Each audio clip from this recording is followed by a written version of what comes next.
Hello, আসসালামু আলাইকুম everyone. প্রতিদিনের মতো আজকেও নতুন একটি রেসিপি নিয়ে হাজির হলাম।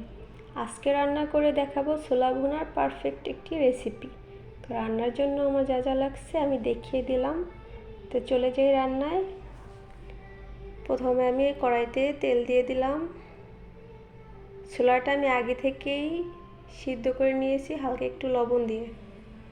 তো তেলটা এখন আমার গরম হয়ে গেছে। এখন আমি পেঁয়াজ কুচি আর কিছু কাঁচামরিচ কুচি দিয়ে দিলাম। এখন পেঁয়াজটা আর কাঁচামরিচটা হালকা করে ভেজে নিব। তো যারা যারা এখনও আমার চ্যানেলটি সাবস্ক্রাইব করেননি প্লিজ সাবস্ক্রাইব করে দিবেন। ইনশাল্লাহ আমিও সবাইকে সাপোর্ট করব। তো এখন আমি তেজপাতা আর দারচিনি দিয়ে দিলাম। তো এখন জিরে বাটা দিয়ে দিলাম। তারপর দিচ্ছি আদা বাটা,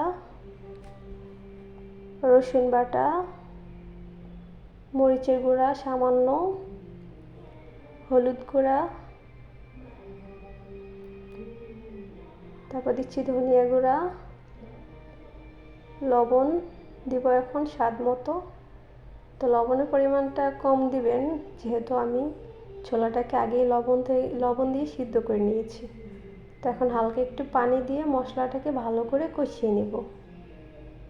মশলাটা যত ভালো কষানো হয় সব কিছুর টেস্টও তত বেশি বৃদ্ধি পায়।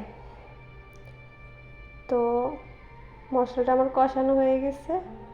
তো এখন আলুটা আমি দিয়ে দিলাম। আলুটা এখন ভালো করে আমার কষিয়ে নিতে হবে।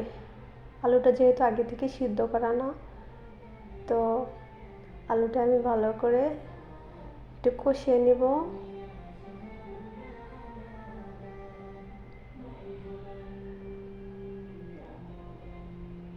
তো এখন আমি ছোলাগুলোকে দিয়ে দিলাম। এখন আমি ভালো করে নেড়ে চেড়ে নেব, মশলার সাথে ছোলাটাকে ভালো করে মিশিয়ে নেব। তো সবাই পুরো ভিডিও জুড়ে আমার সাথেই থাকবেন। কে কোথা থেকে বলতেছেন কমেন্ট করবেন। প্রতিদিন যারা আমার রান্নার ভিডিওগুলো দেখেন তাদেরকে অসংখ্য ধন্যবাদ। তো আমার হালকা একটু কষানো হয়ে গেছে ছোলা বুটটা। এখন আমি সামান্য পানি দিয়ে দেব যাতে আলুটা ভালো করে সিদ্ধ হয়। তো এখন আমি হালকা করে নেড়ে ঢাকনা দিয়ে দেব কিছুক্ষণের জন্য। সবাই একবার এভাবে বাসায় ট্রাই করে দেখবেন, খুবই মজার হবে এভাবে ছোলা ভুনা করলে। এটা কারো দেখা রেসিপি না, এটা আমার সম্পূর্ণ নিজের রেসিপি। আমার নিজের মন মতো রান্নাটা করে নিলাম। তো পানিটা আমার একদম টেনে গেছে। তো আমার ছোলা ভুনাটা পারফেক্টভাবে প্রায় হয়ে গিয়েছে।